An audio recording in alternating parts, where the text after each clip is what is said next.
சம்பந்தர் பெருந்துறைக்கு வந்து சேருகிறார். அதுதான் ஓங்கு புனல் பெருந்துறையும் உள்ளிட்ட பாங்கார் திலதை பதிமுற்றமும் பணிந்து வீங்கொலி நீர் வீழி மிழலையில் மீண்டும் அணைந்து ஆங்கினிது கும்பிட்டு அமர்ந்து உறையும் அந்நாளில். திருவீழி மிழலைக்கு இரண்டாவது முறையாக இவர்கள் இருவரும் வருகிறார்கள். ஓங்கு புனல் அப்படின்னாக்க மிகுதியான நீர்வளம் உடைய பேணு பெருந்துறையும், பேணு பெருந்துறை திருப்பேணு பெருந்துறைன்னு ஊர் பேர். இந்த பெருந்துறைன்னு வந்தாலே குழப்பம் வரும்.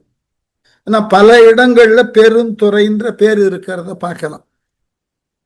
அதனால இது பேணு பெருந்துறைன்ற ஸ்தலம். இது தஞ்சை மாவட்டத்துல இன்றைக்கு திருவாரூர் மாவட்டத்தில் இருக்கக்கூடிய ஒரு தலம். ஆகவே அதனை உள்ளிட்ட அருகில் உள்ள ஊர் திலதைன்ற ஒரு பதி. அந்த ஊருக்கும் போய் சேர்ந்தார். அதான் நான் ஏற்கனவே சொல்லி இருப்பது போல சிவனடியார்கள் தலந்தோறும் பயணப்படுகின்ற பொழுது இரண்டு செயலை செய்வார்கள். ஒன்று, ஏதாகிலும் ஒரு தலத்தில் அமர்ந்து கொண்டு சுற்றி இருக்கக்கூடிய தலங்களை எல்லாம் பார்த்து வழிபடுதல் ஒரு மரபு. மற்றொன்று, அவர்கள் ஒரு இலக்கு நோக்கி செல்லுகின்ற பொழுது வழியில் உள்ள பதிகளை எல்லாம் அவ்வாறே வணங்கி கொண்டே சென்று விடுவார்கள். அப்படி வணங்கி கொண்டே செல்லுகின்ற பொழுது அந்த தலங்களுக்கு உள்ள போக முடியாது அவர்களால். அப்ப என்ன செய்வார்கள்னாக்க, தங்களினுடைய தேவாரத்துல அந்த தலத்தை வைத்து பாடிவிடுவார்கள். அதனாலதான் என்ன சொல்லுவோம் தேவாரத்துல, வைப்பு தலங்களாக பாடியது என்றால் அந்த தலங்களுக்கு இவர்கள் நேரடியாக சென்றிருக்க மாட்டார்கள், அந்த தலத்தை கடந்து சென்றிருப்பார்கள். ஆகவே கேள்விப்படுவார்கள், இந்த தலத்திலும் இறைவன் குடிகொண்டிருக்கிறான்னு. உடனே அந்த தலத்தை தாங்கள் அடுத்த தலத்திலே சென்று பாடக்கூடிய தேவார பதிகத்தோடு இந்த தலத்தையும் குறிப்பாக சுட்டி விட்டு சென்று விடுவார்கள். ஆகவேதான் அவர்கள் ரெண்டு விதமா தேவாரத்தை பாடுவார்கள். இருந்து பாடியது, ஓர் இடத்துல இருந்து கொண்டு மற்றைய தலங்களை அப்படியே கற்பனையில பாடுவது. இப்போ இலங்கையில இருக்கக்கூடிய சிவத்தலங்கள், வடநாட்டுல இருக்கக்கூடிய சிவத்தலங்களை ஞான சம்பந்தர் தான் இருந்த இடத்திலிருந்தே போய் பாடுறார். அவர் இருந்த அந்த தலங்களுக்கெல்லாம் அவர் போனதே இல்லை. இரண்டாவது, சென்று பாடியது, அந்தந்த தலங்களுக்கு சென்று அந்த இறைவனை, அந்த ஊரினது தன்மையை நேரடியாக பார்த்து பாடுவது. மூன்றாவது, அந்த தலம் பற்றின குறிப்பை தங்களினுடைய ஏனைய பிற தேவாரங்கள்ல குறிப்பாக வைத்து பாடுவது. அதனால இவர் மீண்டும் மிழலைக்கு வருகின்ற போது வழியில இரண்டு தலம், பேணு பெருந்துறைன்னு ஒரு தலம், திலதை என்ற பதிமுத்தத்தினை, திலதை பதிமுத்தம்னு பேரு, முற்றம் முத்தம்னு மாறிச்சு. அந்த ரெண்டு தலத்தினுக்கு சென்று வணங்கி அங்கு இருக்கக்கூடிய தனி முதலை தாழ்ந்து அங்கு சென்று பணிந்து வீங்கொலி நீர் வீழி மிழலையில் மீண்டும் அணைந்து மிகுதியான ஆரவாரம் மிக்க ஒலியினை செய்யக்கூடிய நீர்நிலைகளை பெற்றுள்ள திருவீழி மிழலையில மீண்டும் எழுந்தருளி அங்கு சில காலம் தங்கினார். அங்கு இனிது கும்பிட்டு அமர்ந்து உறையும் அந்நாள். வீழி மிழலையில மீண்டும் வந்து அங்குள்ள இறைவனை வணங்கி இருந்த சில நாட்கள்ல இப்ப என்னாச்சு, பேணு பெருந்துறையினை சென்று வழிபட்டதினால அந்த ஊர்ல ஒரு பதிகம் பாடியிருக்கார், அது கிடைச்சிருக்கு. பை மா நாகம் என தொடங்கும் தக்கராக பண்ணில் அமைந்த பதிகம் அது கிடைச்சிருக்கு. அதே போல திலதை பதிமதி முத்தத்தில் அருளிய பதிகமும் கிடைச்சிருக்கு. பொடிகள் பூசி என தொடங்கும் செவ்வழி பண்ணில் அமைந்த பதிகமாகும். இந்த ரெண்டு பதிகமும் கிடைச்சிருக்கு. திலதைக்கும் அந்த பெருந்துறைக்கும் இவர் சென்று அங்கு இறைவனை வழிபட்டு அங்கு பதிகங்கள் பாடி இறுதியில மீண்டும் திருவிழிமழலைக்கு எழுந்தருளி இருக்கிறார். அங்க என்ன நடந்தது இனி வரக்கூடிய செய்தி. சேனுயர் மாட புகழி உள்ளார் திருஞான சம்பந்தர் பிள்ளையாரை காணும் விருப்பில் பெருகும் ஆசை கைமிகு காதல் கரை இகப்ப பூணும் மனத்தொடு தோணி மேவும் பொறுவிடையார் மலர்பாதம் போற்றி வேணுபுறத்தை அகன்று போந்து வீழி மிழலையில் வந்து அணைந்தார். சேனுயர் மாட புகழி உள்ள, சேன்னாக்க உயரம்னு அர்த்தம். சேய்மை அண்மைன்றது தமிழ்ல 2 சொற்கள். சேய்மை என்பது தொலைவை காட்டுதல் சேய்மை, தொலை தூரம்னா சேய்மைன்னு பேர். அருகில் இருக்கக்கூடியதை சொல்லணும்னா அண்மைன்னு பேர். அருகில் உள்ளது அண்மை, தொலைவில் உள்ளது சேய்மை. அப்ப சேன் உயர்னா தொலைவான உயர். அப்படின்னா உயரத்துல தொலைவா இருக்கிறது எதுன்னா வானம், அவ்வளவுதான். வானமளாவிய மாடங்களை உடைய ஊர் அது. ஆகவேதான் சேனுயர் மாட புகழி உள்ள, வானளாவிய மாடங்களை கொண்டிருக்கக்கூடிய சீர்காழியில் வசிக்கக்கூடிய மறையவர்கள். உள்ளார் பன்மையில போட்ட ஏன்னா அந்த சீர்காழியில வசிக்கக்கூடிய வேதியர்கள் எல்லாம் தங்கள் ஊர் பிள்ளையாகிய, தங்கள் ஊரினது செல்வ குறியீடாகிய, ஞான வள்ளலாகிய சம்பந்தரை பார்க்க ரொம்ப நாள் ஆயிற்று அவர்கள். நம்மூரினுடைய நாயகன் பல தலங்களுக்கு சென்று இறைவனை வழிபடுவதால் தங்களால் ஞான சம்பந்தரை பார்க்க முடியலையேன்ற வருத்தத்துல ஞான சம்பந்தர் தங்கி இருக்கக்கூடிய திருவிழிமிழலைக்கு அந்தணர்கள் சீர்காழியிலிருந்து மறைவல்லார்கள் கூட்டமா கிளம்பி வந்து அவர்களும் சீர்காழியிலிருந்து விலகி திரு ஞான சம்பந்தரோடு மிழலையில வந்து சேருகிறார்கள். திருஞான சம்பந்த பிள்ளையாரை காணும் விருப்பில், தங்கள் ஊர் பிள்ளையாகிய திருஞான சம்பந்தரை பல நாள் காணாமல் தவித்த மறைவல்லார்கள் காண வேண்டும் என்ற பெருகு ஆசை கைமிகு, எல்லை மீறி போயிற்றான். கை மிகுதல்னா எல்லை மீறி போகுது. கைமிகு காதல் கரையிக, அந்த சம்பந்தரை காண வேண்டும் என்கின்ற ஆர்வம் கரை கடந்து போயிற்று. இனி பார்க்காமல் இருக்க முடியாது அப்படின்ற நிலைக்கு தள்ளப்பட்டார்கள். இகப்ப பூணும் மனத்தோடு அவரை கண்டே ஆக வேண்டும்ன்ற உறுதிய மனத்துக்குள்ள வகுத்து கொண்டார்கள். தோணி மேவும் பொறுவிடையார் மலர்பாதம் போற்றி, திருத்தோணிபுரத்தில் இருக்கக்கூடிய இறைவனது திருவடியை வணங்கி அந்த இறைவனிடம் உண்டான உத்தரவை கேட்டு அதன் பிறகு அத்துணை மறை வல்லாரும் வேணுபுறத்தை அகன்று, நான் ஊரை விட்டு கூட்டமா கிளம்பணும். ஆகவே கோவில்ல போய் முறைப்பாடு செய்தார்கள். ஆளுடைய பிள்ளையாகிய சம்பந்தரை நாங்கள் பார்த்து ரொம்ப நாள் ஆகிற்று, இனி பார்க்காமல் இருக்க முடியாது. இறைவா நீர் தான் எங்களுக்கு உதவ வேண்டும், அருள வேண்டும். நாங்கள் இந்த ஊரை விட்டு அகன்று திருவிழிமழலைக்கு சென்று சம்பந்தரை காணப்போகிறோம் என்று சொல்லி வேணுபுரத்தை அகன்று போந்து வீழிமிடலையில் வந்து அணைந்தார். அத்துணை மறையவர்களும் திருவிழிமிடலையில வந்து சேர்ந்தார்கள் சம்பந்தரை பார்க்க.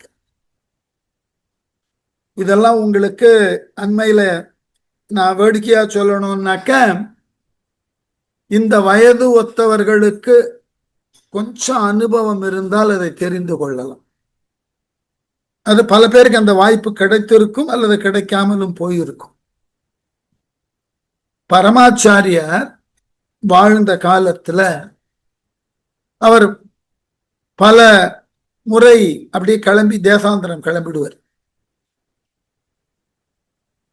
அப்படி கிளம்புகின்ற பொழுது மடத்துல இருந்து எல்லாருமே அவருக்கு உண்டான அடித்தொண்டு செய்கிறவர்களும் கிளம்பி போயிடுவார்கள். அப்புறம் மடத்திலேயே சிலர் இருப்பார்கள் இல்லையா, அந்த மடத்தினுடைய அன்றாட பணிகளை செய்தற்கு உரியவர்கள் இருப்பார்கள். 1 மாதம் ஆகும், 2 மாதம் ஆகும், அவர்களால் பரமாச்சாரியரை பார்க்காம இருக்க முடியாது. அந்த 1 மாதம் 2 மாதம் பார்க்காமல் இருந்ததே பெரிய விஷயம் அவங்களுக்கு.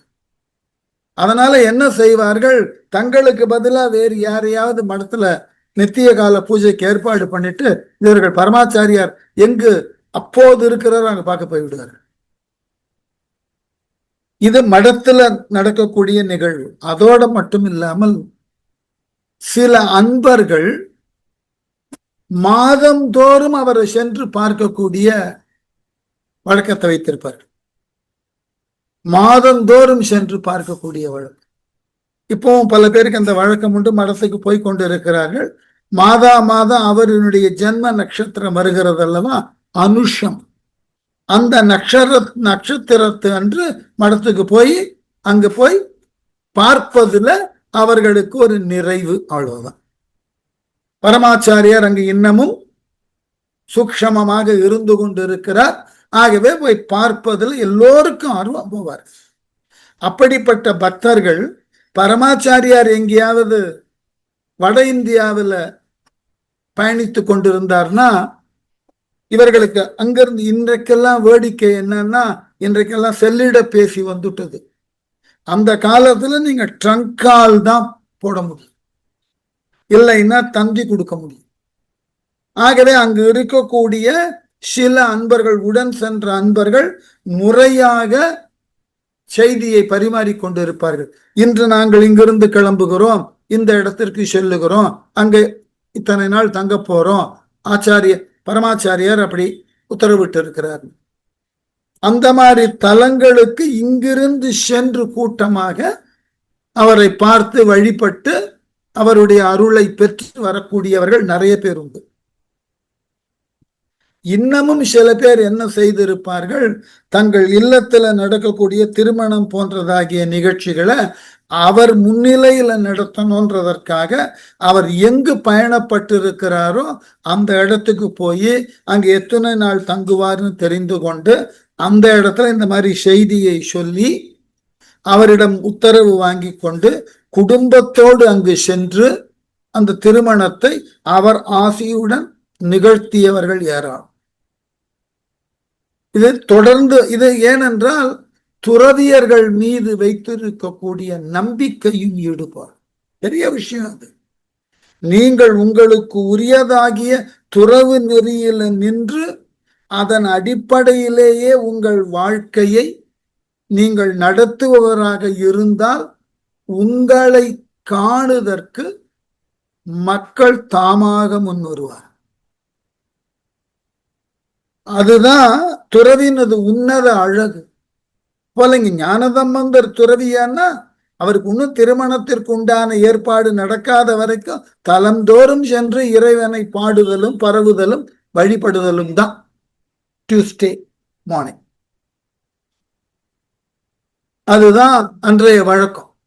அப்படி இருக்கின்ற பொழுது அப்படிப்பட்ட இந்த ஞான கொழுந்தாகிய ஞான சம்பந்தனை பார்க்க முடியலையே அப்படின்னு சீர்காழியில இருந்த அந்தணர்கள் ஆசைப்பட்டதுல தப்பே இல்லை. கொஞ்சம் நினைத்து பாருங்கள், 8 வயது 9 வயது சிறுவன் மடை திறந்த வெள்ளம் போல பதிகம் பாடுகிறான் இசையோடு. அவனுக்கு இறைவன் அருளினார், அருளெல்லாம் அதெல்லாம் ஒரு பக்கம். அவனால் இயல்பாக மடை திறந்த வெள்ளம் போல பாட முடிகிறதுன்றது கேட்டாலே போதும். அவனை உட்கார்ந்து பாட சொல்லி கேட்பதே ஒரு பரவசம் இல்லையா? இப்போ சில அண்மை காலத்துல அந்த இசை போட்டி இளைஞர்களுக்கு நடக்கும் இல்லையா, ஜூனியர்ஸ், அதுல குழந்தைகள் பாடுறத கேட்டா திரும்ப திரும்ப கேட்க வேண்டும்னு ஒரு எண்ணம் இருக்கிறது. நான் பலமுறை கேட்டுட்டேன். அவ்வளவு அழகாக அந்த குழந்தைகள், முறையான சங்கீதம் கிடையாது, முறையான இசையை பற்றி அவர்களுக்கு ஒரு தெளிவு கிடையாது, ஆசிரியர்கிட்ட உட்கார்ந்து அணுகி கேட்கல, கேட்டு கேட்டு கேட்டு பல கிராமங்களிலிருந்து வரக்கூடிய குழந்தைகள் மிகப்பெரிய சாதனைகளை எல்லாம் செய்கிறார். அவர்கள் பாடக்கூடியதை கேட்கின்ற பொழுது இன்னமும் கொஞ்சம் கேட்க மாட்டோமா? இன்றைக்கு காலையில கூட வடநாட்டுல இந்த மாதிரி இளைஞர்களுக்கு உண்டான இசை போட்டியில ஒரு பெண் ஒரு கசல் பாடின ரொம்ப பாதிச்சது. அதை வீட்டிற்கு மீண்டும் என் மனைவியை அமரச் செய்து கேட்டுப்பாருன்னு சொல்லி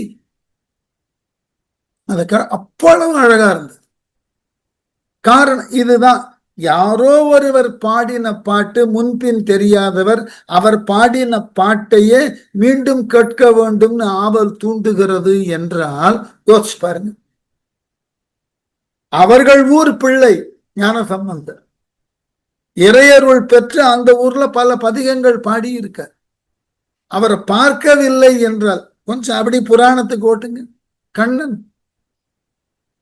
கண்ணனை பார்க்காதவர்கள் அன்றைய நாள் பொழுது பயனற்றதுன்னு வாழ்ந்த காலம் கோகுலத்துல. இவருக்கு அழகான கோகுலத்துல செய்தி ஒன்று சொல்லுவார்கள். இந்த கண்ணன் என்ன செய்வானா, தான் செய்யக்கூடிய திருட்டுத்தனத்தில் ஒரு நேர்மையை கையாளுவான். என்ன, நாளை உன் வீட்டினுக்கு உன் வீட்டில் உண்டான வெண்ணெய் எல்லாம் உண்ணுவதாக முடிவு செய்திருக்கிறேன்னு முதல் நாளே சொல்லிடுவான். யார் வீட்டுக்கு வரப்போறேன்னு. என்ன அர்த்தம், முடிந்தால் பாதுகாத்துக்கும். அப்படி சொல்லிவிட்டு மறுநாள் ஒரு கோபியர் வீட்டிற்கு சென்று இருக்கிறான். வீட்டு வாசல்ல நின்று நான் கண்ணன் வந்திருக்கிறேன்னு சொன்னா, உள்ள சமைத்து கொண்டிருந்த அந்த பெண் காது கொடுத்து கேளாமல் இருப்பது போல இருந்தார். உடனே மீண்டும் கண்ணன் சொன்னானா, நான் கண்ணன் வந்திருக்கிறேன், நேற்று சொன்னது போல் உன் வீட்டிலே இன்று வெண்ணையை உண்ண வந்திருக்கேன். அப்போதும் பதில் இல்லை. மூன்றாவது முறையும் கண்ணன் சொன்னானா, நான் வந்திருக்கிறேன், என்னை மதிக்காமல் இருக்கிறாயே, என்ன நினைத்து கொண்டிருக்கிறாய், நான் செல்லுகிறேன்னு கிளம்பினான். உடனே அந்த பெண் ஓடி கண்ணனை ஆற தழுவி சொன்னாலாம், நீ இல்லத்து வாசல்ல நின்று கொண்டு பாவனைகளோடு நான் வந்திருக்கிறேன்னு சொல்லுவதை நான் சமைத்து கொண்டு இருக்கக்கூடிய அந்த வெங்கல பானையில உன் உருவம் பிரதிபலித்தது.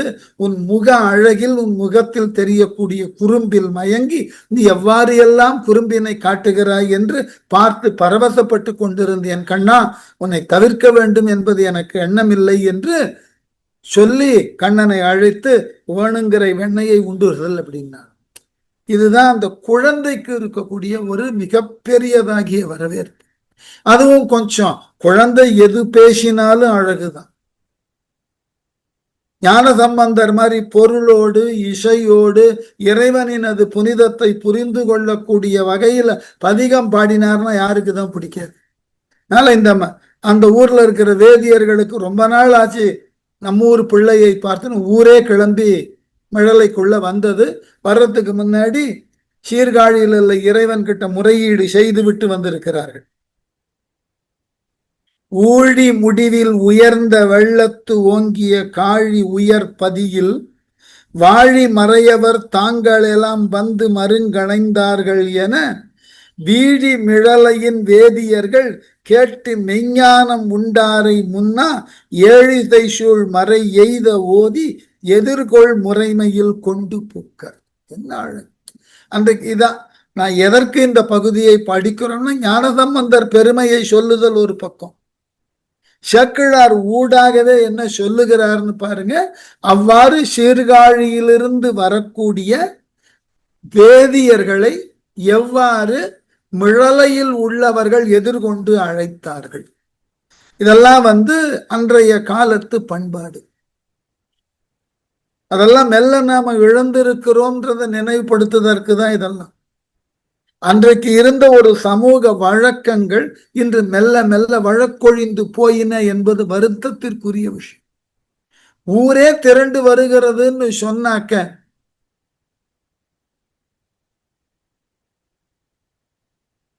ஊரே திரண்டு வருகிறதுன்னு சொன்னா மழலையில இருக்கிறவன் கவலைப்படுவானா மாட்டானா? ஊரே திரண்டு வருகிறது, அவர்களை எப்படி உபசரிப்பது? நான் இவர்கள் கவலையே கொள்ளல. ஆரவாரத்தோடு இவர்களும் ஊருக்கு வெளியே சென்று எல்லையில சென்று அந்த சீர்காழியிலிருந்து வந்த வேதியர்களை மகிழ்வோடு அழைத்து வருகிறார்கள். அதுதான் இங்க இருக்கக்கூடிய அழகு. ஆகவேதான் ஊழி முடிவில் உயர்ந்த வெள்ளம், ஊழி காலத்தில் வெள்ளம் பெருகக்கூடிய சூழ்நிலையில் ஆழாமல் மிதந்த பதி சீர்காழி. அதுக்குதான் சீர்காழிக்கு தோணிபுரம்னு ஒரு பேர் உண்டு. அப்படி ஆழாமல் மிதந்த பகுதியில இறைவனே தோணின்னா படகு, படகு ஓட்டி வந்ததினால அந்த ஊருக்கே பேரு தோணிபுரம்னு பேரு. ஓங்கிய காழி உயர்பதியில், அப்படி உன்னதமான ஊரிலிருந்து வாழி மறையவர் தாங்களெல்லாம், அந்த ஊர்ல வாழக்கூடிய அந்தணர்கள் எல்லாம் வந்து மருங்கணைந்தார்கள் என, தங்கள் ஊருக்கு வந்து சேர்ந்தார்கள் என மிழலையில் உள்ள அந்தணர்கள் தெரிந்து கொண்டு, மிழலையில் வீழி மிழலையின் வேதியர்கள், திருவீழி மிழலையில இருக்கக்கூடிய அந்தணர்கள் எல்லாம் கேட்டு மெய்ஞானம் உண்டாரை கேள்வியுற்று மெஞ்ஞான அமுது உண்டு பிள்ளையாரை எண்ணி மனத்துள் கொண்டு. ஏன்னா அவர் வந்து இங்க தங்கினதுனாலதானே சீர்காழியில இருக்கக்கூடிய அத்துணை வேதியர்களும் நம்மூருக்கு எழுந்தருளுகிறார்கள். இது ஒரு பெரிய பாக்கியம்னு கருதினார். எவ்வளவு அழகு பாருங்க. எதற்காக இத்துணை பேர் வருகிறார்கள் கேட்கல. காழி பிள்ளையார் நம்ம ஊருக்கு எழுந்தருளியதே பெரிய பாக்கியம். அதனை விட ஒரு அழகான பாக்கியம், சீர்காழியில் இருக்கக்கூடிய வேதியர்கள் எல்லோரும் நம் ஊருக்கு வருகிறார்கள். இப்ப நம்ம ஊர் எவ்வளவு பெரிய அளவினுக்கு புண்ணியம் செய்திருக்க வேண்டும்னு மிழலையில இருக்கக்கூடிய அந்தணர்கள்லாம் மெய் சிலிர்த்து போனார்களாம். ஏழிசை சூழ்மறை எய்த ஓதி. ஆகவே ஏழிசை சூழும் இனிய இசைகளினால் வேதங்களை பாடி அந்த சீர்காழி மறையவர்களை, மிழலையில் இருக்கக்கூடிய மறையவர்கள் தங்களினது இனிய இசையால் வேதங்களை பாடி எதிர்கொண்டு அழைத்து எதிர்கொண்டு வரவேற்று எதிர்கொள் முறைமையில் கொண்டு புக்கார், அவர்களை தங்கள் ஊருக்கு அழைத்து சென்றார்கள். இதுதான் ஒரு நனி நாகரீகம்னு வேணாம். அவர் ஒருத்தரே வந்து அவரை கவனிக்கிறதுக்கே எங்களுக்கு நேரம் போதாது, இதுக்கு மேல சீர்காழியிலிருந்து இத்துணை பேர் வந்தீர்களா அப்படின்னு கேட்காமல் அவர்களை வரவேற்று உபசரிக்கிறார்கள் அல்லவா, அது பெரிய விஷயம் இல்ல. அந்த காலத்துல ரொம்ப இயல்பா நடந்த விஷயங்கள் அதெல்லாம்.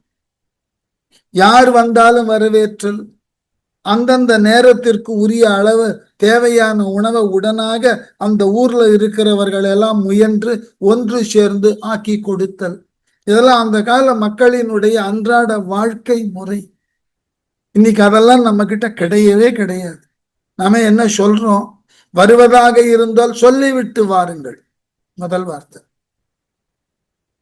திருமணம் போன்ற விழாக்கள் என்ன பண்றோம், RSVP போடுறோம்.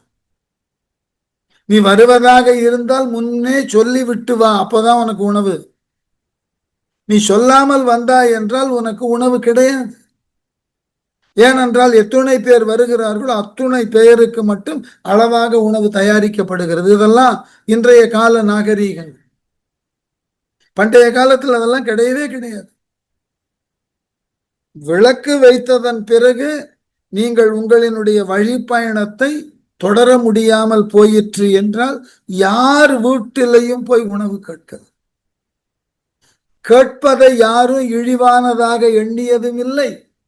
நீங்கள் கேட்கப்பட்ட வீட்டில் அவர்கள் மனமு வந்து தங்களுக்கு இப்படி உபசரிப்பதற்கு ஒரு வாய்ப்பை நீங்கள் வந்து தந்தீர்களே என்ற மகிழ்வோடு உணவை கொடுத்தோம். எவ்வளவு பெரிய விஷயம் அது.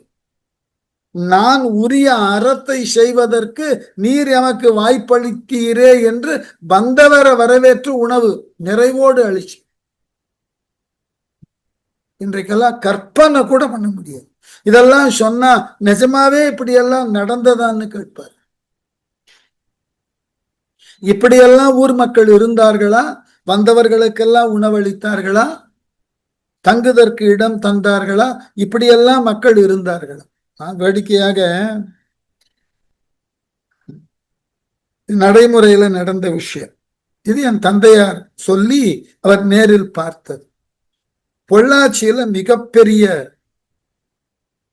தனவந்தர், வள்ளலார் பரம்பரையை பற்றின பெரிய அளவுல ஈடுபாடு காட்டியவர், பொள்ளாச்சி நா. மகாலிங்கம் ஐயா, அருட்செல்வர்னே பேர். அவரனுடைய பள்ளி கால பொறியியல் கல்லூரி கால தோழர் மீனாட்சி சுந்தரம்னு ஒருத்தர் இருந்தார். அவர் சூப்பரண்டென்ட் இன்ஜினியரா இருந்து பிடபிள்யூடியில ஓய்வு பெற்றார். இருவருமாக சேர்ந்து பொள்ளாச்சியில ஒரு வீடு கட்டினார். யார்? மகாலிங்க ஐயா தனக்கு தான் வாழ்வதற்குண்டான வீடு கட்டினார்.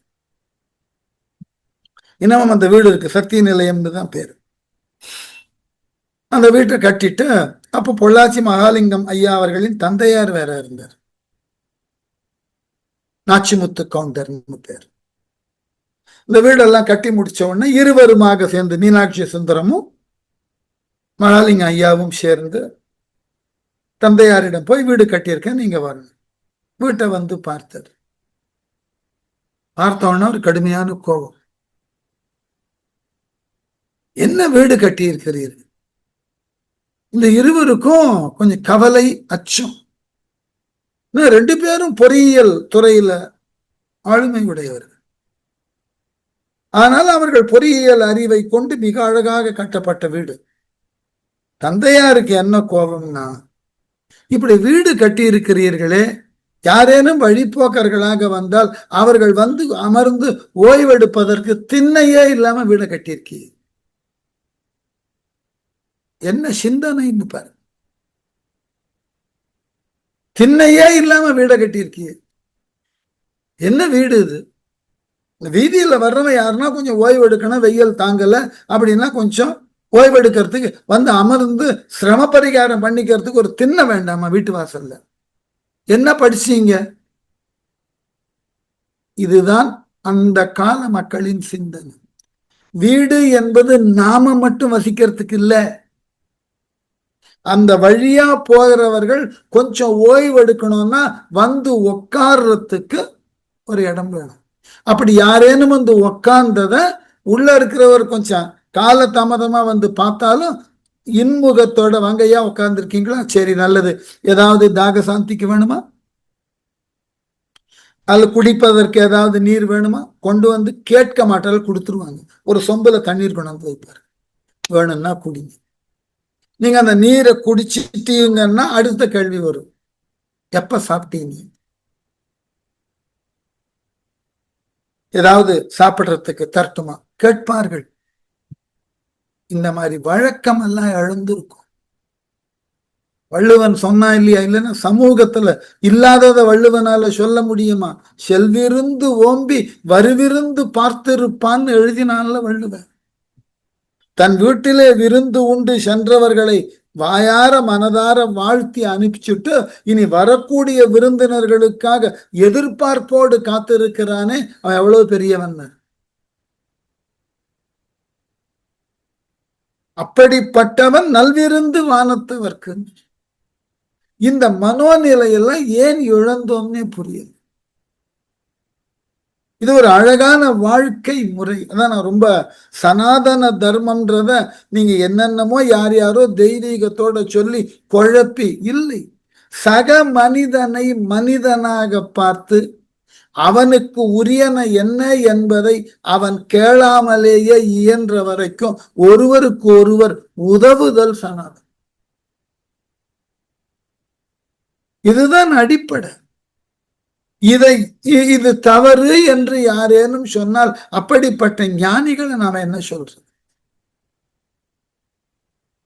இது ஒரு அழகான வாழ்க்கை முறை. அதுதான் மற்றவைகளெல்லாம் மதங்கள், தத்துவங்கள், கோட்பாடுகள், அதெல்லாம் விவாதத்திற்கு உரியன.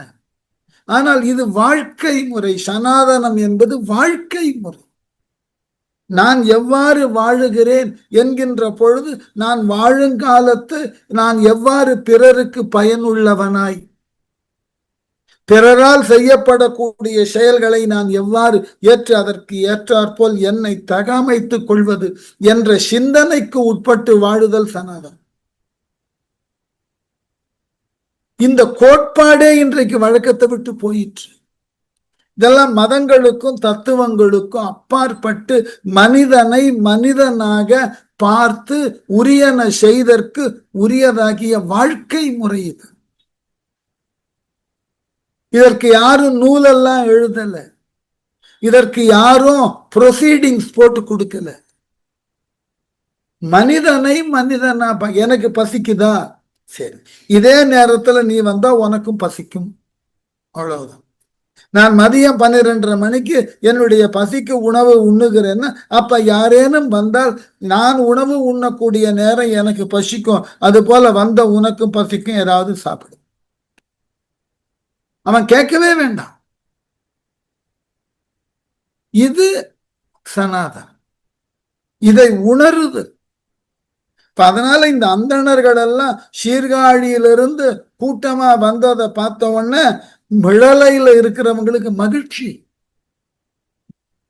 ஞானசம்பந்தரை இங்கு வந்து கொண்டு வந்து சேர்ந்ததினால அவரை பார்க்க இத்துணை பேர் நம்ம ஊருக்கு வருகிறார்களே, அத்துணை பேருக்கும் நம்ம விருந்து உபச்சாரம் பண்ண போறோமே, என்ன பாக்கியம். மக்களினது மனோநிலை அப்படி இருந்தது. எப்படி செய்கிறார் பாருங்க. சண்பை திருமறையோர்கள், எனக்கு அந்த தமிழா சொல்லணும், சண்பை திருமறையோர்கள் எல்லாம் தம்பிரானாரை பணிந்து போந்து நண்பிற் பெருகிய காதல் கூர்ந்து ஞான சம்பந்தர் மடத்தில் எய்தி பண்பிற் பெருகும் கழுமலத்தார் பிள்ளையார் பாதம் பணிந்து பூண்டே எண் பெற்ற தோணிபுரத்தில் எம்மோடு எழுந்தருள பெற வேண்டும் என்ற. என்ன அழகான வார்த்தை பாருங்க. சண்பை திருமறையோர்கள், சண்பைன்றது சீர்காழிக்கு உண்ணான இன்னொரு பெயர். அந்த ஊர்ல இருந்து வந்த அந்த மறையோர்கள் எல்லாம் தம்பிரானாரை பணிந்து போந்து, தம்பிரான இந்த இடத்துல இறைவன், வந்த அந்தணர்கள் மறைவல்லார்கள் எல்லாம் முதல்ல கோவிலுக்கு போனோம். கோவிலுக்கு போய் அங்கு இருக்கக்கூடிய மிழலையில் இருக்கக்கூடிய இறைவனை வணங்கினான். தம்பிரான் இறைவன், இறைவனை வணங்கி பணிந்து போந்து போய் அங்கு போய் இறைவனை வணங்கி அடுத்தது எங்க போறாங்க, நண்பிற் பெருகிய காதல் கூர்ந்து, நட்பால் பெருகிய விருப்பம் மிக்கு ஞான சம்பந்தர் மடத்தில் எய்தி, ஞான சம்பந்தர் எங்கு தங்கி இருக்கிறாரோ அந்த திருமடத்தினுக்கு சென்று பண்பிற் பெருகு கழுமலத்தார் பிள்ளையார் பாதம் பணிந்து, அந்த சீர்காழியிலிருந்து வந்தவர்களெல்லாம் தங்களுக்கு உரிமை உடையவராகிய ஞான சம்பந்தரினது திருவடிகளை வணங்கி அவரினுடைய வாழ்த்தை பெற்று என்ன கேட்டார்களா, பணிந்து பூண்டு அவருடைய திருவடியை தலையிலே சுட்டி கொண்டவர்களாகிய சீர்காழி மறைவல்லார்கள் என் பெற்ற தோணிபுரத்தில் எம்மோடு எழுந்தருள பெற வேண்டும் என்ற மேன்மை உடைய திரு தோணிபுரத்தில் எம்முடனே நீங்கள் வந்து ஆக வேண்டும், அந்த பாக்கியத்தை நாங்கள் பெற வேண்டும் என வேண்டிக் கொண்டார். நீங்க இல்லாம சீர்காழி சீர்காழியாவே இல்லை. ஆகவே நாங்கள் எல்லாம் வந்தது உங்களை தரிசிப்பதற்கு மட்டும் அல்ல, உங்களை மீண்டும் நம்முடைய ஊருக்கு அழைத்து செல்ல வேண்டும் என்ற விருப்போடு வந்திருக்கிறோம். எவ்வளவு பெரிய விஷயம். நம்ம ஊர்ல இருந்த ஒரு நல்ல மனுஷன் கொஞ்ச நாள் வெளியூர் போயிட்டா நம்மால பொறுக்க முடியாது. எப்ப வருவீங்க கேட்டுடுவோம். ஊர் பக்கமே வந்து ரொம்ப நாள் ஆச்சு, வாங்க. இன்னைக்கு இதெல்லாம் மரபே போச்சு. நான் ஏன் இதை சொல்லுகிறேன்னா, ரொம்ப வருத்தப்பட்டு இப்பெல்லாம் நாங்கள்லாம் இப்ப சென்னையில வந்து தங்கி இருக்கிறோம். மாதிரி என்னை போன்று எங்கள் மாவட்டத்தை விட்டு பலர் வெளி ஊர்களுக்கு, வெளி மாநிலங்களுக்கு, வெளிநாடுகளுக்கு அவர்கள் வாழ்க்கைக்கு உண்டான ஆதாரத்தை தேடுவதற்கு பல இடங்களுக்கு போயாயிற்று. ஆண்டினுக்கு ஒரு முறை எப்பொழுது வாய்ப்பு கிடைக்கிறதோ அப்போ எங்கள் ஊருக்கு செல்லக்கூடிய ஒரு தேவை ஏற்படும், குலதெய்வத்தை வழிபடுறதுக்கு போனா அந்த ஊர் ஆண்டுக்கு ஆண்டு மெல்ல நலிவடைகிறத பார்க்கிறோம். ஆண்டுக்கு ஆண்டு நலிவடைவது பார்க்கிறோம். ஏனென்றால் அந்த ஊர்ல இருக்கக்கூடியவர்கள் தங்கள் வாழ்க்கையின் ஆதாரமாகிய பணி நிமித்தமாக பல ஊருக்கு போயிடுறாரு. ஆகவே அவர்கள் சென்றதினால அவர்கள் வாழ்ந்த ஊர்ல இனி யாரும் வந்து வாழுவதும் இல்லை. ஆகவே அங்கு இருக்கக்கூடிய எல்லாம் புறக்கணிக்கப்படுகின்றன. பல வீடுகள் சிதலாகி போய் கோவில்கள் எல்லாம் பாழ்விட்டு கிடக்கின்றன. போய் சில பேர் முயன்று இது நம்முடைய கோவிலை இப்படி விடக்கூடாதுன்னு சொல்லி அங்க தங்கி அங்க ஊர்ல இருக்கக்கூடிய அந்த கோவிலை பராமரிக்கிறவர்களோடு பேசி அதற்குண்டான ஒரு நிதியை திரட்டுவதற்கு வழி பண்ணி கோவிலை மீண்டும் அதற்கு உண்டான எழிலோடு உருவாக்குவதற்கு முயன்று பலர் பாடுபடுகிறார்கள். ஆனாலும் அவர்களால் அங்கு வந்து நிரந்தரமா இருக்க முடியல. இப்பொழுதுதான் ரொம்ப அற்புதமான ஒரு நிகழ்வை பார்த்து கொண்டு இருக்கிறோம். பலர் வெளிநாடுகளுக்கு போனவர்கள் அந்த வெளிநாட்டினுடைய சூழல் இன்றைய பொருளாதார சிக்கலினால் அங்கு அவர்களுக்கு உண்டான பணி வாய்ப்புகள் மறுக்கப்படுகின்ற பொழுது ரிசெஷன் ஆரம்பிக்கிறதுனால பலர் மீண்டும் தங்கள் தாய்நாட்டினுக்கே தாங்கள் சம்பாதித்ததை கொண்டு இங்கு முதலீடு செய்து எஞ்சிய காலத்தை வாழலாம் இங்க வருகிறார்கள்.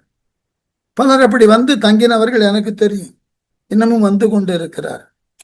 இப்ப எல்லாம் நகரங்கள்ல தான் வந்து தங்குகிறார். சென்னை, கோவை போன்ற பெருநகரங்கள். அடுத்த நிலை வரும். இந்த பெருநகரங்களை விட்டு விட்டு தங்களினுடைய முன்னோர்கள் தங்களினுடைய மூதாதையர்கள் வாழ்ந்த கிராமங்களுக்கே செல்லலாம். அப்படிப்பட்ட ஒரு சூழல் வந்தால் மீண்டும் அத்துணை கிராமங்களும் புத்தொழி பெறும். வரும் அந்த காலம், வேறு வழி கிடையாது. அப்படித்தான் வந்தாக வேண்டியன்னா வரலாறு என்பது மீண்டும் மீண்டும் சுழற்சிக்கு உள்ளாவது. ஆங்கிலத்துல சொல்லுவான் இல்லையா, ஹிஸ்டரி ரிப்பீட்ஸ் பை இட்செல்ஃப். நடக்கும்.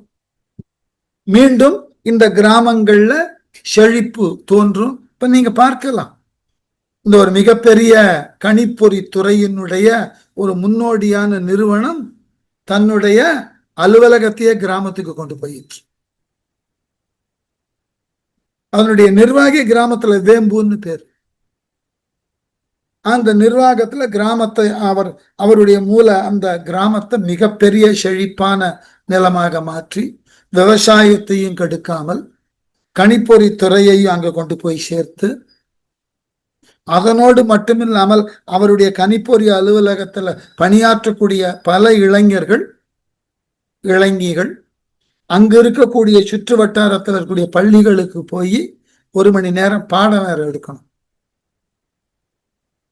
அப்போ தாங்கள் பெற்ற இந்த பல துறைகள்ல பல பெரும் பெரும் பல்கலைக்கழகங்கள்ல பெற்ற அறிவை அந்த இளைஞர்கள் தாங்கள் பணியாற்றக்கூடிய நிறுவனத்தின் வாயிலாக அந்த நிறுவனம் இருக்கக்கூடிய கிராமங்களை சுற்றி உண்டான பகுதிகளில் போய் பாடம் எடுத்து அறிவை மடைமாற்றம் செய்கிறார். என்ன ஒரு இந்த வழக்கம் தான். இதைத்தான் சனாதனம்னு சொல்லி கொண்டிருக்கும். நிறைய நான் பலமுறை சொல்லியிருக்கேன். என்னுடைய மூத்த சகோதரருக்கு பேராசிரியராக இருந்தவர் வாணியம்பாடி இஸ்லாமிய கல்லூரியில். அவர் ஓய்வு பெற்றதன் பின் அவருடைய வாழ்க்கையே ஒரு கிராமத்துக்கு போவார். அந்த கிராமத்தில் இருக்கக்கூடிய பள்ளி ஆசிரியர்கிட்ட தலைமை ஆசிரியர்கிட்ட தன் பின்புலத்தை சொல்லுவார். நான் இந்த துறையில பேராசிரியராக இருந்து ஓய்வு பெற்றிருக்கிறேன். உங்கள் பள்ளியில ஒரு 2 மாதம் எனக்கு சம்பளம்லாம் வேண்டாம், 2 மாதம் நான் பாடம் நடத்துறேன்.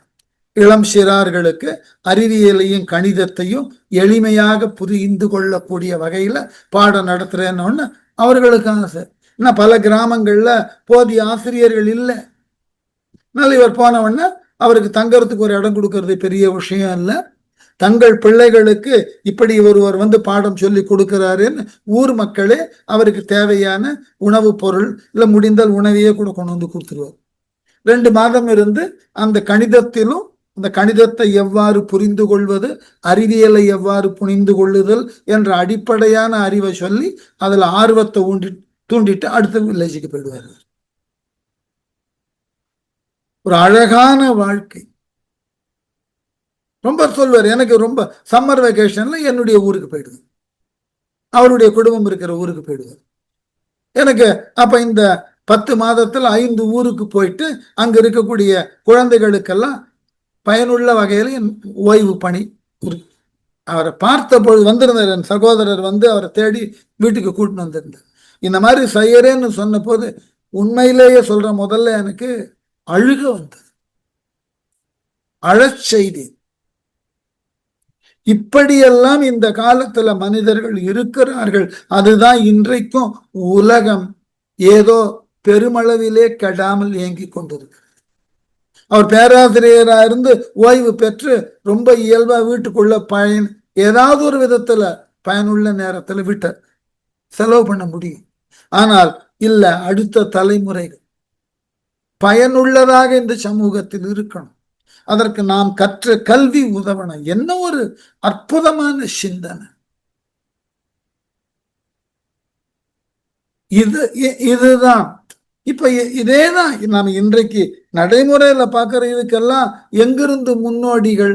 சம்பந்தர் காலம், நாவுக்கரசர் காலத்துல அவர்கள் செய்தது. அவர்கள் ஆன்மீகத்தை தலந்தோறும் சென்று வளர்த்தார்கள். இன்று ஆன்மீகத்தை காட்டில் அறிவு தேவை அதிகமாக இருக்கிறது. ஒருவனுடைய வாழ்க்கையினுடைய அமைப்பையே நிர்ணயிப்பது பொருளாதாரமாகிவிட்டது. அந்த பொருளாதாரத்தை நீங்கள் முறையாக பெற வேண்டும்னா அடிப்படையில கல்வி இருக்கணும். அதனை வாய்ப்பு கிடைக்கும் போதெல்லாம் எங்கெல்லாம் தேவையோ அங்க கொண்டு போய் கொடுக்கணும். இது ஒரு அழகான தவம், நல்லது. இத பல பேராசிரியர்கள் செய்கிறார்கள். மாதிரி நான் முன்பு சொன்னது போல வேம்பு அவர்கள் போல பலர் தங்கள் தொழில் துறையையே கிராமங்களுக்கு எடுத்துக்கொண்டு செல்லுகிறார். என்ன ஒரு அழகான பயிற்சி பார். அதனால இந்த மறைவல்லார்கள்லாம் வந்துட்டு என்ன கேட்கிறார்கள்? வெகு நாளாயிற்று சீர்காழியை விட்டு நீங்கள் வந்து எப்பொழுது மீண்டும் சீர்காழிக்கு வரப்போகிறீர்கள்? நீங்கள் அங்கு எழுந்தருள வேண்டும், அதற்காகத்தான் நாங்கள் இங்கு வந்திருக்கிறோம்னு சொன்னார்கள். என்று அவர் விண்ணப்பம் செய்த போதில் ஈரில் சிவஞான பிள்ளையாரும் நன்றிது சாலவும் தோணிமேவும் நாதர் கழலினை நாம் இறைஞ்ச இன்று கழித்து மிழலை மேவும் இறைவர் அருள் பெற்று போவது என்றே அன்று புகழி அருமறையோர்க்கு அருள் செய்து அவர்க்கு முகமளித்தர். என்ன அழகு பாரு. என்று அவர் விண்ணப்பம் எவ்வாறு சீர்காழியிலிருந்து வந்தவர்களெல்லாம் சம்பந்தரை வேண்டி கொண்ட உடனே ஈரில் சிவஞான முடிவே இல்லாத சிவஞானத்தை முழுது உணர்ந்த பிள்ளையாராகிய சம்பந்தர் நன்று, இது நல்லது, உங்கள் எதிர்பார்ப்பு நல்லதே.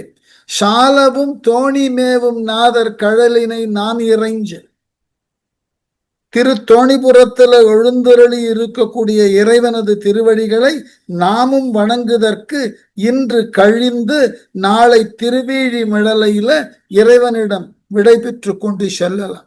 இன்று கழித்து மிழலை மேவும் இறையவர் அருள் பெற்று, இன்றைக்கு இங்க இருப்போம், மிழலையின் நாதரினுடைய அருள் நமக்கு கிடைக்கும், அதை பெற்றுக்கொண்டு போவது என்றே அதன் பிறகு நாளை போகலாம் என்று, நாளை இன்று கழித்து நாளை போகலாம் என்று கூறி அன்று சீர்காழி மறையவர்களுக்கு முகமளித்தார்.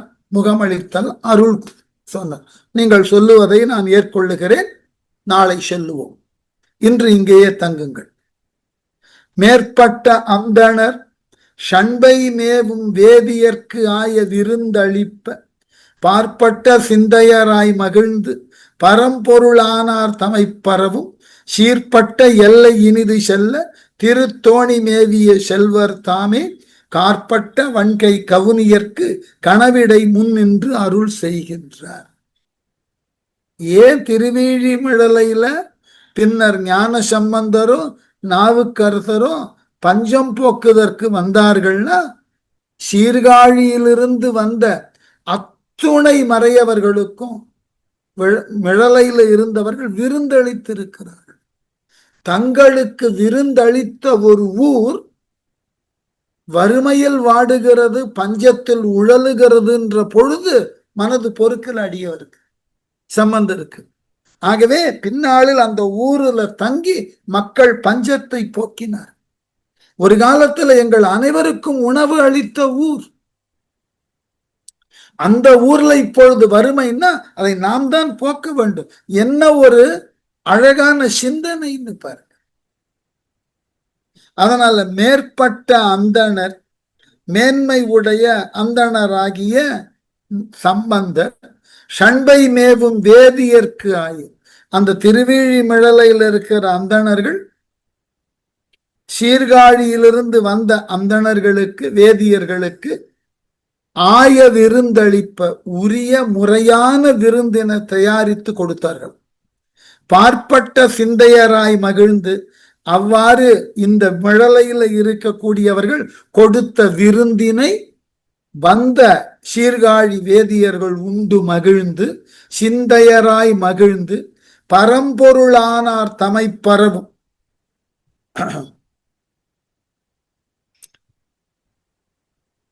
இறைவரை வழிபட்டு போற்றும் சீர்மை பொருந்திய கால எல்லையில சீர்பட்ட எல்லையின் இனிது செல்ல திரு தோணி மேவிய செல்வர் தானே. என்ன அழகு பாரு. வேதியர்கள் எல்லாம் இங்க வந்தாச்சு. வந்ததன் பயனே சம்பந்தரை தோணிபுரத்துக்கு கூட்டிட்டு போனோம். வந்த அந்தணர்களுக்கெல்லாம், மிழலையில் இருக்கிற அந்தணர்கள் எல்லாம் அழகான விருந்தளித்து மகிழ்வோடு இருந்தார்கள். இதை பார்த்தார் சிவபெருமான். நம்ம சீர்காழியில் இருக்கிற ஞானசம்பந்தன் இப்ப மிழலையில் இருக்கார். சீர்காழியில இருக்கக்கூடிய வேதியர்கள் இப்ப மிழலைக்கு வந்தாச்சு. இனிமே நாம என்ன பண்ணலாம்? நாமும் போய் அவர்களுக்கு அருள் கொடுப்போமே. அவரே வந்துட்டார் கலந்து. திருத்தோணி மேவிய செல்வர் தாமே காற்பட்ட வன்கை கவுனியர்க்கு கனவிடை முன் நின்று அருள் செய்கின்றார். சீர்காழி பதியின் முன் செய்த தவத்தினால் என்னாச்சான்? தோணிபுரத்தில் விற்றிருக்கக்கூடிய இறையவர் தாமே மேகம் போன்ற வன்மை உடைய பிள்ளையாருக்கு கனவில் தோன்றி அருள் அவரே தேடிண்டு வந்துட்டார். இந்த கனவுல சீர்காழி இறையவனை திருவிழிமிழலையில கனவுல கண்ட சம்பந்தருக்கு அப்படி ஒரு ஆனந்தம்.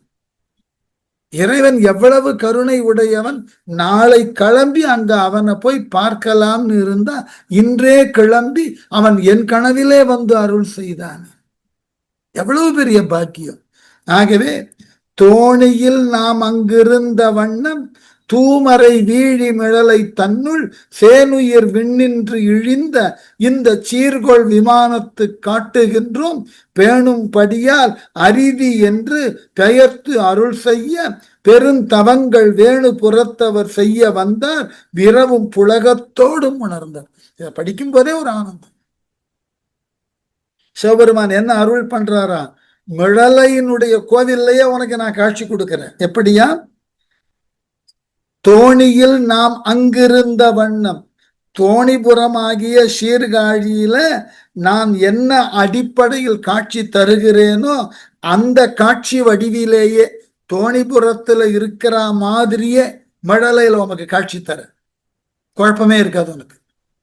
ஆகவே தூமரை வீழி மிழலை தன்னுள் சேனுயர் விண்ணின்று இழிந்த இந்த சீர்கொள் விமானத்து காட்டுகின்றோம். வானளாவி உயர்ந்திருக்கக்கூடிய இந்த கோவிலினுடைய விமானத்தில் நான் என்னை காட்டுகின்றேன். எப்படி? சீர்காழியில எப்படி கருவறையில் இருக்கிறேனோ அதே கோலத்தோட திருவிழிமிழலையில இந்த விதானத்துல உமக்கு நான் காட்சி கொடுக்கிறேன். பாவம் குழந்தை, நீ அங்க அலைஞ்சி வந்து என்னை பார்க்கறதுக்கு காலதாமதம் ஆகலாம். நீ கவலைப்படாத, நான் வரேன். சம்பந்தர் வரணும்னா நடந்து போனோம். இறைவன் வரணும்னா காலதேச வர்த்தமானங்களை கடந்தவன் அவன். எங்க வேணா வர முடியும். நமக்குதான் காலம் உண்டு, நேரம் உண்டு, செல்லக்கூடிய தூரம், இதெல்லாம் நமக்கு உண்டான தடைகள். இறைவனுக்கு அதெல்லாம் கிடையாது. எந்த இடத்துல எப்படி வேண்டுமானாலும் கன நேரத்துல தோன்றக்கூடிய ஆற்றல், ஒரே நேரத்தில் பல இடங்கள்லயும் அவனால காட்சி கொடுக்க முடியும். அப்படிப்பட்ட ஒரு ஆற்றல் வாய்ந்தவன். அதனால அவரே சொன்னார், நீ கவலைப்படாத சம்பந்தரே, நீ நாளை மறுநாள்லாம் வந்து பார்க்கிற அளவுக்கு நான் தாங்க முடியாது, நானே வந்துடுறேன். மிழலையினுடைய கோவில் விதானத்துல காட்சி கொடுக்கிறேன், எல்லோரும் பார்க்கலாம். என்ன ஒரு அழகு பாருங்க. சீர்கொள் விமானத்து காட்டுகின்றோம் பேணும்படியால் அரிதி என்று. ஆகவே கண்டு வழிபடும் வகையினால் அறிவாயாக, அங்க நான் காட்சி கொடுக்கிறேன் வாணி என்று பெயர்ந்து அருள் செய்ய பெரு தவங்கள் வேணுபுறத்தவர் செய்ய வந்தார். அரிய தவங்களை செய்ததினால் அந்த தலத்திலே தோன்றிய ஞான சம்பந்தர் இப்படி ஒரு கனவை, இப்படி ஒரு வாக்கை கேட்ட உடனே விரவு புலகத்தோடு உணர்ந்தார். உடம்பெல்லாம் அவருக்கு மயிர்கூச்சு எடுத்தது, கூஸ்பம்ஸ் உடம்பு ஃபுல்லா. இதை படிக்கும் போதே, எத்தனை 1000 வருடம் கழிச்சு படிக்கும் போதே நமக்கு அந்த அற்புதம் தெரிகிறது. கடவுள் ஏன் எளிமையானவன்னா இதனால. நீ உள்ளார்ந்த பக்தியோடு என்ன நினைக்கிறாயா, நீ கவலைப்படாத, நீ இருக்கிற இடத்துக்கு நான் வரேன். மனிதர்களுக்குள்ளதான் எவ்வளவு விதமான ஈகோ. ஏன் நீ என்கிட்ட ஒரு உதவி கேட்கிற, நான் அங்க வந்து செய்யணுமா கேட்போம் நாம. நீ என்னுடைய உதவியை பெறுவதற்கு தானே இருக்கிறாய், துறைக்கு இங்க வந்து கேட்டு வாங்கிட்டு போக முடியாதா? நாங்க உங்களுக்கு உதவியும் செய்யணும், அதை நீங்க இருக்கிற இடத்துக்கே வந்து செய்யணுமா அப்படின்னு நாமெல்லாம் ஆணவத்தோட பேசுவோம்.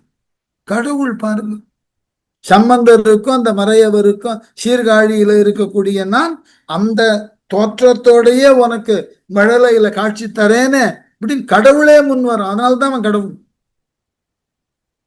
நம்மளால அப்படி கொடுக்க முடியாது. நம்ம கிட்ட யாருன்னா ஒருத்தன் உதவி கேட்கிறான்னா கடைசி வரைக்கும் உண்டு இல்லைன்னு பாத்துருவோமே. ஏன்டா நம்ம கிட்ட உதவி பெற்றோன்னு அவன் நொந்து போற வரைக்கும் அவனை வருத்தி எடுத்துருவோம். கடவுள் பாருங்க எவ்வளவு சௌலபியமா இருக்கார் பாருங்க. ரொம்ப எளியவனா, நீர் வர வேண்டாம் ஐயா, நான் வந்து உமக்கு காட்சி கொடுக்கிறேன், இது போதுமே. இது கடவுளால மட்டும்தான் சொல்ல முடியும். நான் எல்லாத்தையும் கடந்தவர் அவர். நாம எதையுமே கடக்கல, நம்ம ஈகோவை கடக்கல, நம்ம இல்யூஷனை கடக்கல, நம்ம பொசஷனல் ஸ்டேட்டை கடக்கல, எல்லா தப்பையும் வச்சிட்டு இருக்கோம். அதுதான் அந்த காலத்துல சில பழமொழிகள்லாம் சொன்னார். பெரியவர்களை, இறைவனை, குழந்தைகளை இவர்களெல்லாம் நம்ம பார்க்க போனோம்னா உங்கள் வயதை வைத்துக்கொண்டு நான் ஏன் பார்க்க போனோம்லாம் நினைக்க கூடாது. அவர்கள் இருக்கிற இடத்துல போய் நீங்கள் உங்களினுடைய காட்சியை கொடுங்க. ஏனென்றால் அவர்கள் மகிழ்ச்சியின் வடிவானவர்கள், நீங்க தான் தேடிட்டு போகணும். கடவுள் அடியார்கள் தன்னை புகழ்வதனால மகிழறான். மற்றவர்கள் மத்தியில் இருக்கிறத விட அடியவர்கள் மத்தியில் இருக்கிறது மகிழ்ச்சின்னு கடவுளுக்கே தெரிகிறது. ஆகவே அவனே அடியவர்களை தேடிக்கொண்டு வந்து விடுகிறான். நீ வராத, நான் வந்துடுறேன், என்னை எப்படியெல்லாம் நீ பாடி பரவற, ஒன்றும் வேண்டாம். நீங்க பெரியாழ்வாரினுடைய சரித்திரத்தை கொஞ்சம் படிச்சு பாருங்களேன். பெரியாழ்வாருக்கு கோதை துளசி மாடத்தருகிலே குழந்தையாக கிடைக்கிறாள் அப்படின்னா யாரு கோதைன்னு கேட்டா வைணவம் என்ன சொல்லுகிறது, அது தாயார் தான் அங்க கோதையா வந்திருக்கா. யாரு? மகாலட்சுமி. ஏன் என்றால் ஆழ்வார் பரந்தாமனை பாடி வழிபடுபவர், தன் நாதனை அனுதினமும் அவர் எவ்வாறு பாடுகிறார் என்பதை உடனிருந்து கேட்க வேண்டும் என்ற பெருவிருப்பு மகாலட்சுமிக்கு இருந்தது. அதனாலேயே பெரியாழ்வார்கிட்ட குழந்தையா வந்து சேர்ந்தாங்க. அருகிருந்து தன்னை வளர்க்கக்கூடிய பொறுப்பில் உள்ள பெரியாழ்வார் எவ்வாறு எல்லாம் பரந்தாமனை பாராட்டுகிறார் தன் நாதனை எவ்வாறு எல்லாம் புகழுகிறார், அதை கேட்டு மகாலட்சுமி பரவசம் அடையணும்னு ஆசைப்பட்டாள். யோசிச்சு பாருங்க. இப்ப பெரியாழ்வாரினுடைய தமிழுக்கும் அவர் பரமனை பாடிய விதத்தினுக்கும் மகாலட்சுமியையே அங்கு குழந்தையாக வரவழைக்கிறதுன்னா பரந்தாமனுக்கு எப்படி இருக்கும்? இதுதான் இறையவர்களினுடைய ஆற்றல் என்பது இங்கதான். அவர்கள் எவ்வளவுக்கு எவ்வளவு எளிமையாக இருந்தார்களோ அதுதான் அவர்களுக்கு மேன்மையை தந்தது. ஆகவே சம்பந்தத்தை சொல்லிட்டார் கனவுல, நீ கவலைப்படாத சம்பந்தர, நானே வந்து அங்க காட்சி கொடுக்கிறேன். திருவிழி மிடலையில நான் உனக்கு காட்சி கொடுக்கிறேன், கவலைப்பட வேண்டாம். சீர்காழியில என்ன மாதிரி இருப்பேன் அப்படியே சீர்காழியினுடைய தோற்றத்தோடையே வர, உனக்கு குழப்பம் வராது. நீங்க சீர்காழியில வந்து என்ன பார்த்த சந்தோஷத்தை நான் இங்கேயே கொடுத்துடுறேன். எவ்வளவு பெரிய வரம் அது! அறிவுற்ற சிந்தையராய் எழுந்தே அதிசயத்து உச்சிமேல் அங்கை கூப்பி வெறியுற்ற கொன்றையினார் மகிழ்ந்த விண்ணிழி கோயிற் சென்று புக்கு மறியுற்ற கையாரை தோணி மேல் முன் வணங்கும் படி அங்கும் கண்டு வாழ்ந்து குறியிற் பெருகும் திருப்பதிகம் குலவிய கொள்கையிற் பாடுகின்ற. நமக்கு ரெண்டு மகிழ்ச்சி. நமக்கு என்ன இரட்ட மகிழ்ச்சி? ஞானசம்பந்தர் தோணிபுரத்தாரை மிடலையில பார்த்தார், பார்த்தத சொல்ல போறார், அது ஒரு மகிழ்ச்சி. அவ்வாறு பார்த்த இறைவன் மீது ஒரு பதிகம் பாடினார், அதுவும் நமக்கு இப்ப இருக்கு. இரட்ட மகிழ்ச்சி. எப்படியா? அறிவுற்ற சிந்தையராய், அந்த அறிவுற்ற சிந்தையராய்னா தூங்கினவர் விழித்து கொண்டார், அறிவு உற்றார், தூக்க கலக்கத்திலிருந்து விலகினார். எழுந்தே அதிசயத்தை, ஆச்சரியப்பட்டார். என்ன ஒரு அதிசயம்! பெருமானே என் கனவுல வந்து இப்படி சொன்னாரே. உச்சி மேல் அங்கை குப்பி, தலைமேல ரெண்டு கையையும் குவித்து கொண்டார். வெறியுற்ற கொன்றையினார் மகிழ்ந்த விண்ணிழி கோயில் சென்று புக்கு. மனம் பொருந்திய வெறினா மனம், நறுமணம் மிக்க கொன்றை மலரை தலையிலே சூடிய இறைவன் சிவபெருமான் மகிழ்ச்சியோடு எழுந்து அருளுவதாய் சொன்ன அந்த திருவேழி மிடல கோயிலுக்குள்ள போனார். புக்கு மறியுற்ற கையாரை, மறின்னா மான், மானை கையிலே தாங்கியவராகிய சிவபெருமானை தோணி மேல் முன் வணங்கும் படியெங்கும் கண்டு, அந்த தோணிபுரத்துல மானினை தாங்கிய கையை உடைய இறைவரை திருத்தோணி மேல் முன் வணங்கும் அந்த வண்ணமே அங்கு கண்டு. அப்படியே பார்த்தார். தோணிபுரத்து இறைவனை திருவிழி மிடலையில் பார்த்தார். இன்னைக்கு அந்த ஓவியம் தீட்டப்பட்டிருக்கும். திருவிழி மிடலை கோவிலுக்கு போனீங்கன்னா பார்க்கலாம். கண்டு வாழ்ந்து வாழ்ந்து குறியிற் பெருகும் திருப்பதிகம், அப்படி அந்த வண்ணமே அங்கு கண்டு வாழ்வடைந்து அக்குறிநிலையின் பெருமை காட்டும் திருப்பதிகத்தை பொருந்திய கொள்கையாய் பாடினார். எனக்கு இப்படி ஒரு பாக்கியம்! அடியவனுக்காக நீரே இங்கு வந்து காட்சி கொடுத்தீர். அந்த அளவினுக்கா எமது பக்தி உம்மை ஈர்த்திருக்கிறது. அப்படி ஒரு சந்தோஷம். எப்படியா? மைமரும் பூங்குழல் என தொடங்கி ஒப்பிலாத பெரும் திருத்தோணி மீது இளம் கொங்கை உடைய திருநிலை நாயக்கி அம்மையாருடன் கூடும் நீடு திருக்கோலம் விளக்கமுடைய திருவீழி மிடலையில் செம்மை தருகின்ற விண்ணிழி விமானத்தில் விளங்க இருந்த வண்ணம் இது என். இதான் பாட்டோட பொருள். அப்படியே தையல் நாயகி சட்டநாதர் உடனாக இப்படி இந்த திருவீழி மிடலையிலேயே எனக்காக காட்சி கொடுத்தீரே என்று கேள்வி கேட்பது. எப்படி இங்கு எனக்கு காட்சி கொடுத்தீர் என்று கேள்வியாக கேட்பது போல ஒரு அழகான பதிகத்தை பாடினார். அந்த பதிகம் மை மரும் பூங்குழல் என தொடங்கும் திருப்பதிகம் நட்டப்பாடை பண்ணில் அமைந்த பதிகம். புகழி நிலாவிய புண்ணியனே மிடலை விண்ணிழி கோயில் விரும்பியது என்கொல் சொல்லாய் என்று கேட்கிறார். நீ மிடலையில இருக்கிறவன் அல்லவா? என்ன காரணத்தினால் இந்த திருத்தோணிபுரத்தில் இருக்கக்கூடிய நீ இந்த மிடலையின் மீது என்ன காரணத்தினுக்காக வந்து காட்சி கொடுத்தாய்? என் மீது உனக்கு அப்படி ஒரு ஈடுபாடா? பக்தர்களுக்கு தான் இறைவன் மீது ஈடுபாடு. ஆனால் இறைவன் பக்தர்களின் மீது கொண்டிருக்கக்கூடிய ஈடுபாடு இருக்க சொல்ல முடியாது, அளவு கிடையாது. ஆகவே கேட்கிறார், என் மீது என்னை ஒரு பொருட்டாக மதித்து நான் கேட்டுக்கொண்டதற்காக நான் மீண்டும் சீர்காழியிலே வந்து காணுதற்கு ஓரிரு நாட்கள் என்பதாகும் என்று கொண்டு எனக்கு இங்கேயே தோணிபுரத்து காட்சி தந்தீரே, இது என்ன ஆச்சரியம் என்று சொல்லாயெனும் பொருண்மை ஒவ்வொரு பாடலிலும் அமைந்திருக்கக்கூடிய அளவுல இந்த வரலாற்று உண்மையை தெரிந்து கொள்ளலாம். சீர்காழியில் இருந்த இறைவன் ஞான சம்பந்தருக்காய் முழலையில காட்சி கொடுத்தான் என்பதாக இன்று நிறுத்துவோம். சரியா? தேங்க்யூ.